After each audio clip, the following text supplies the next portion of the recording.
Evangelho, segunda-feira da 25ª semana do Tempo Comum. O Senhor esteja convosco, Ele está no meio de nós. Proclamação do Evangelho de Jesus Cristo segundo São Lucas. Glória a vós, Senhor. Naquele tempo, disse Jesus à multidão: Ninguém acende uma lâmpada para cobri-la com uma vasilha ou colocá-la debaixo da cama. Ao contrário, coloca-a no candeeiro, a fim de que todos os que entram vejam a luz. Com efeito, tudo que está escondido deverá tornar-se manifesto, e tudo que está em segredo deverá tornar-se conhecido e claramente manifesto. Portanto, prestai atenção à maneira como vós ouvis, pois a quem tem alguma coisa será dado ainda mais, e àqueles que não têm será tirado até mesmo o que ele pensa ter. Palavra da salvação. Glória a vós, Senhor. Segunda-feira da 25ª semana do Tempo Comum, em nome do Pai, do Filho e do Espírito Santo. Amém. Queridos irmãos e irmãs, hoje voltamos ao 8º capítulo do Evangelho de São Lucas, depois de termos passado por mais uma parábola a respeito do Reino dos Céus, que nesse domingo ouvimos na narrativa do Evangelho de São Mateus. E quando escutamos a parábola de hoje, contada pelo Senhor, aliás, não é exatamente uma parábola, mas é uma afirmação sentencial de sabedoria, e que obviamente nos instrui a respeito, como nós vamos ver já já, da vida em Cristo, ou seja, da vida em comunhão com o Senhor. Mas ontem na parábola do reino que ouvimos, o ponto central da figura do patrão ainda ecoa dentro de nós. Deus é bom e generoso em nosso favor. Não pelo nosso mérito, não pelo nosso suor, mas por sua bondade. A alegria daqueles que foram contratados no final, que esperavam por esse chamado. Aqueles que o conheceram cedo, ao longo do dia de suas vidas, e buscaram receber aquele bem, mas que durante a faina do trabalho começaram a acreditar que o seu trabalho deveria garantir para eles algum tipo de mérito, algum tipo de ganho diante do Senhor em proporcionalidade, quando na verdade Deus é desproporcional porque o seu amor é infinitamente grande e Ele não nos paga segundo as nossas obras, mas segundo a bondade do seu coração. Bendito seja o nome do Senhor por essa verdade que nos é entregue para acompanhar-nos durante a inteira 25ª semana. Deus não nos retribui, não nos paga em proporção às nossas obras, mas em proporção à grandeza do seu amor por nós, em proporção à sua legítima bondade. Em italiano se diz em proporção ao seu sconfinato amore, o seu amor sem limites, sem fronteiras, sem confins, né? Daí a palavra. É dessa forma que o Senhor retribui a nossa resposta ao seu chamado para ir para a sua vinha. É assim que o Senhor se coloca por nós. O pagamento da oferta do nosso suor, da força de nossas mãos, cuidando da vinha do Senhor, é a sua própria vida oferecida por nós. É desproporcional, meu amigo. Não tem como a gente pensar numa equivalência. Não tem como não ficar alegre com esse tesouro nas mãos e dizer: viva, olha o quanto meu Senhor me pagou por aquilo que eu fiz. Qual suor não vale o reino dos céus? Qual fadiga não vale a eternidade na companhia do Deus Altíssimo? Qual o empenho e sacrifício de trabalho nessa vida para anunciar o Evangelho, para defender a vida nesse momento em que o Brasil está atravessando mais uma vez uma dura agressão contra a dignidade da vida, e mais uma vez é apresentada uma lei que quer jogar a nossa inteira nação nas profundezas do pecado, e um pecado de uma gravidade que urge nos céus a pena contra tal mal. Então, os céus se levantam contra tamanho pecado, e isso não é brincadeira, e a gente está numa situação onde, novamente, um grupo de representantes públicos amparados por um grupo de personagens de dentro e de fora do país, com seus interesses privados, industriais, ideológicos, mas sobretudo anticristãos, movem essa ação que não podemos ignorar. Ela não se limita a um tema sanitário, um tema de defesa à vida, apenas. Porque a proposição da morte do ser humano intencional, a gente sabe bem de quem vem e quem foi o primeiro a motivar isso na história da criação. E quem se alegra por isso e quem defende isso em todas as suas formas, meios e modos. Então não tem como ignorar que se trata de um tema também de caráter religioso e de caráter espiritual de altíssimo grau. Porque aquele que sempre propôs na criação a morte do ser humano tem nome e está condenado no inferno. E se levanta como um acusador. É a antiga serpente, nós sabemos bem quem é. Então, por detrás de todos esses atos, seja desde esse até a aprovação mais simples que seja, a gente vai ter, não em relação ao aborto, mas a morte de uma pessoa, né?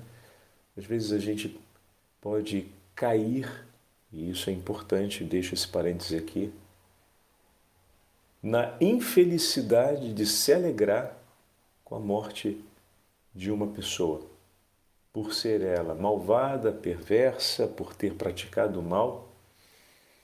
Diante da morte de todo e qualquer ser humano, o céu chora, porque o Senhor não criou aquele filho para terminar assim.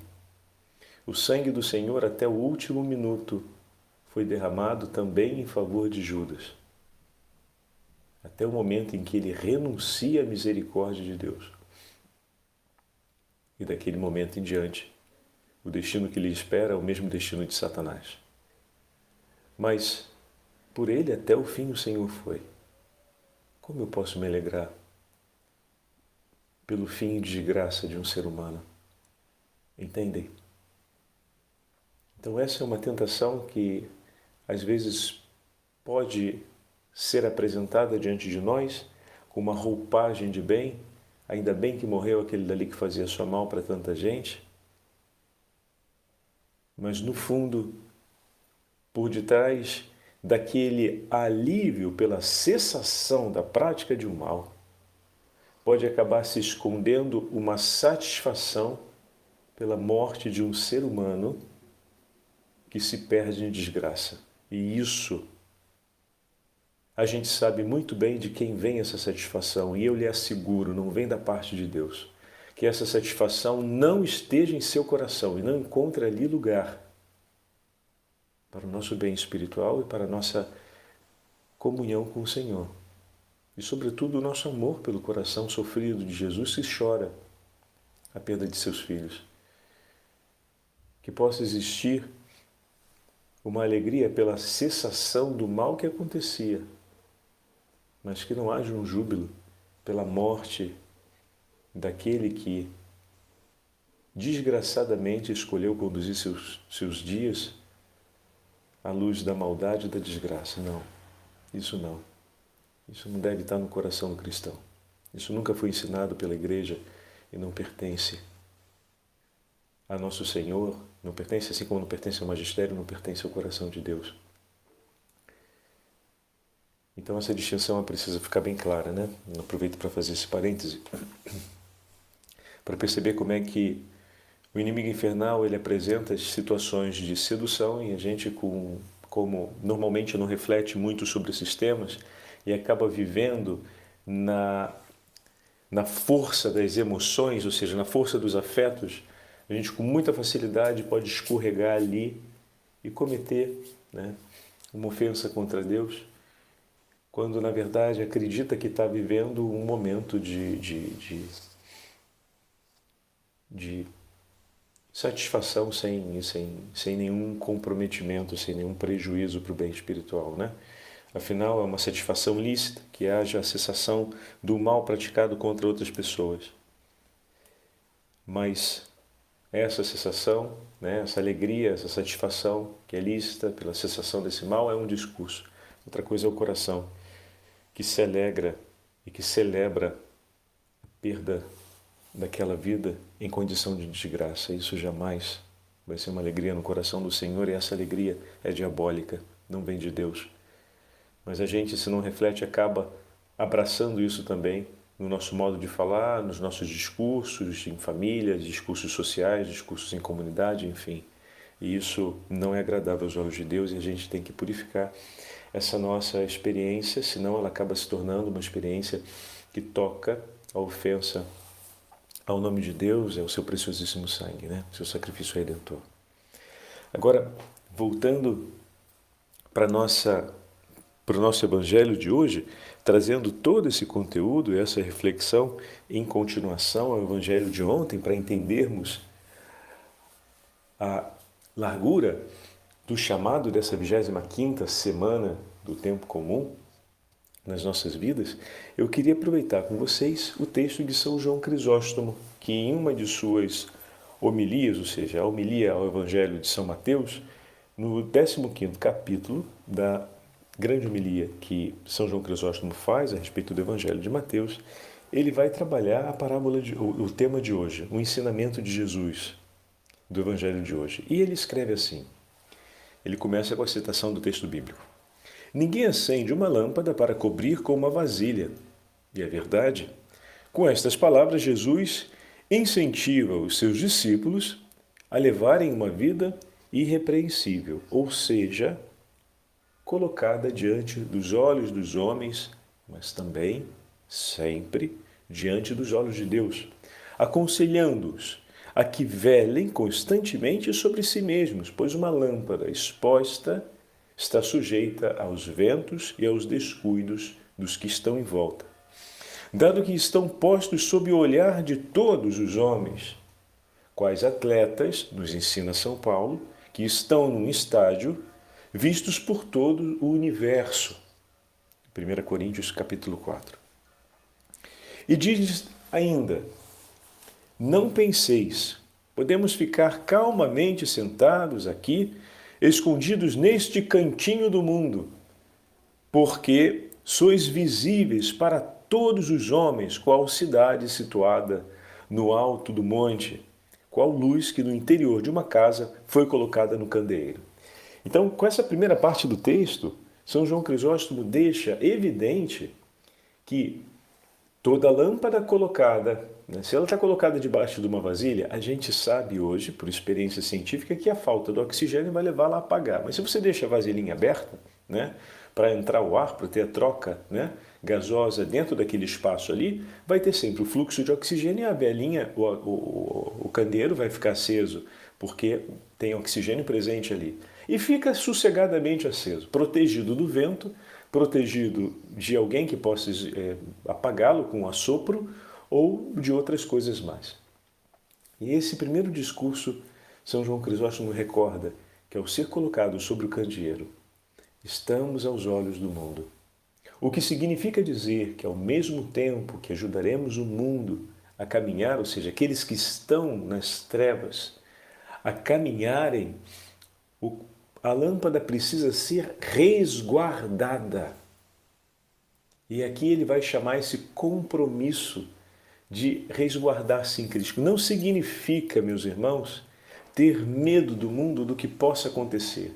Significa ter um zelo ardente por estar junto desse Senhor. Resguardar-se de tudo aquilo que ameaça a chama da fé no nosso coração. Não que ameaça fisicamente, mas que ameaça a chama da fé.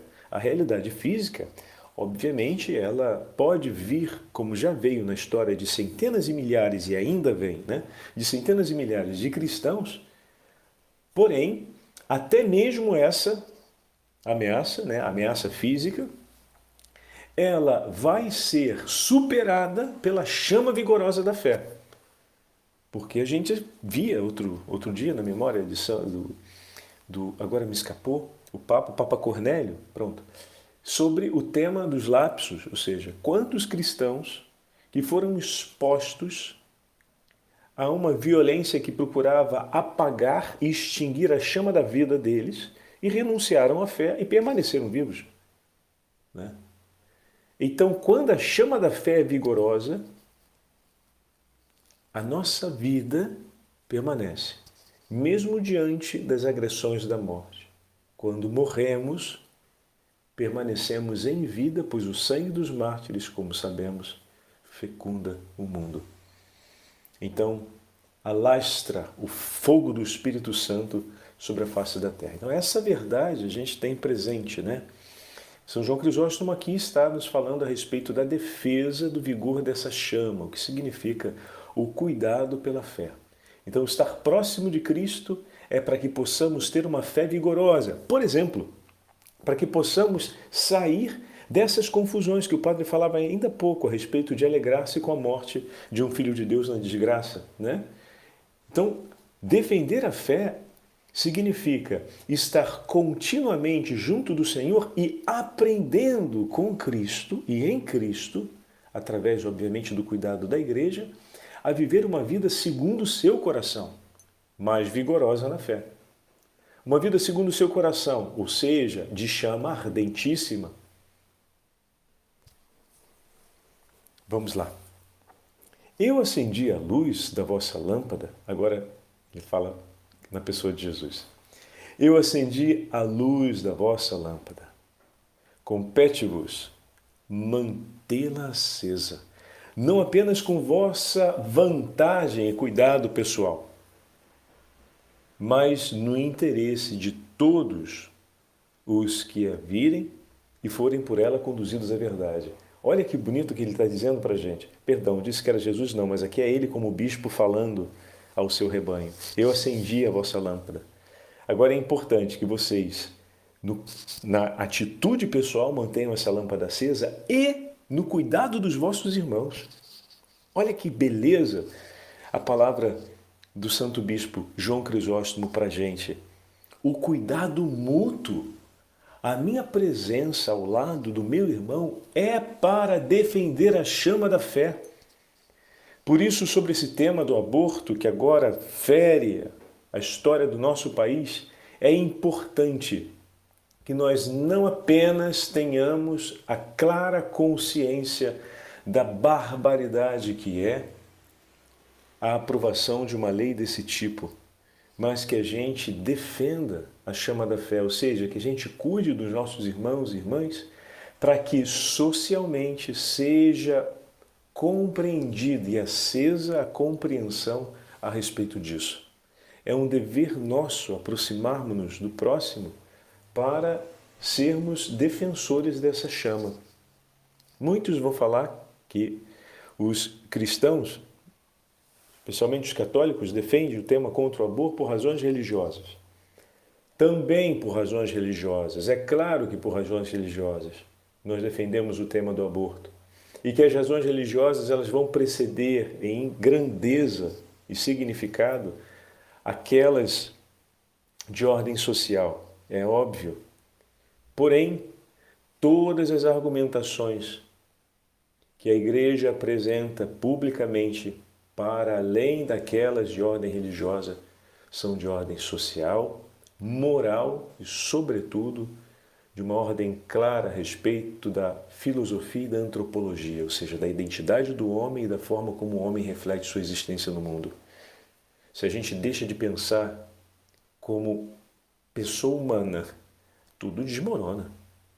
Então, nós temos o atual secretário da CNBB, que já fez, antes de ser secretário, defesas fabulosas da vida diante do Congresso Nacional e agora, mais uma vez, está como secretário nacional e precisamos rezar muito por Dom Ricardo e por todos aqueles bispos que estão se levantando com ardor para defender em todas as partes do Brasil e precisamos somar forças antes de tudo, na oração e com os joelhos por terra e o rosário nas mãos, levando o tema para a Santa Eucaristia, mas também nos mobilizando arduamente para difundir com clareza que não compete aos ministros do Supremo Tribunal exercer esse ato legislativo e que depois a sociedade brasileira se posiciona contra a proposição de leis dessa natureza pelas razões que nos estão claras diante dos olhos. E aqui vem a argumentação, para quem quiser conhecer com mais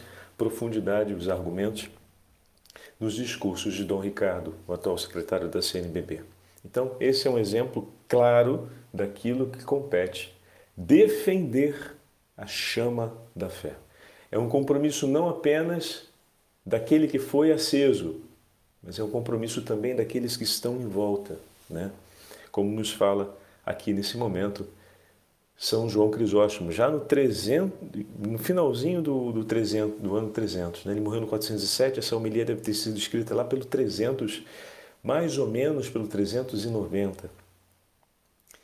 Se viverdes vigilantes, continua São João Crisóstomo, se viverdes vigilantes, como quem é chamado a conduzir o mundo inteiro ao caminho do bem, nem as piores maldades desse mundo poderão ensombrar a vossa luz. Olha aí, profética essa palavra.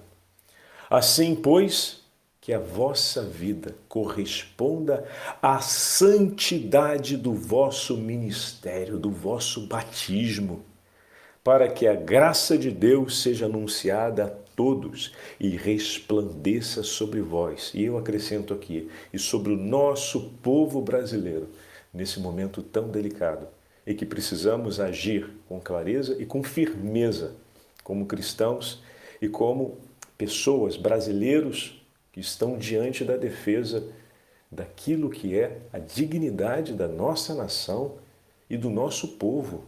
O Evangelho nos ilumina na hora de compreendermos a dignidade da nossa nação e do nosso povo.